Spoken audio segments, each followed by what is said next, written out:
జైల్లో ఉన్నాను, నా ప్లేటు నేను కడుక్కున్నాను, నా బట్టలు నేను ఉతుక్కున్నాను, నేల మీద పడుకున్నాను.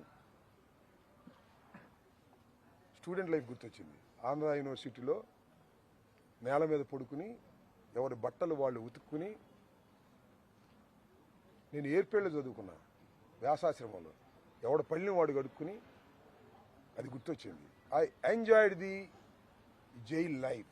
18 రోజులు నిజం చెప్తున్నా ఎంజాయ్ చేశాను, కింద పడుకుని ఎంజాయ్ చేశాను. నేనేమి కింద పడుకుని వచ్చినండే, మంచం లేదు, ఫ్యాన్ లేదు, డైనింగ్ టేబుల్ లేదు. మా నాన్న కొద్దిగా సంపాదించిన తర్వాత డైనింగ్ టేబుల్ కొన్నాము. ఫ్యాన్ కొంటే మాకు పెద్ద ఆశ్చర్యం, ఫ్యాన్ వచ్చింది మా ఇంటికి అని. ఆ రోజులన్నీ గుర్తు చేసుకున్నాను. I enjoyed the life of Rajahmundry central jail. మళ్ళా పంపిస్తారా లోకేష్? ఏమై చంద్రబాబు నాయుడు గారు, మళ్ళీ పంపిస్తారా?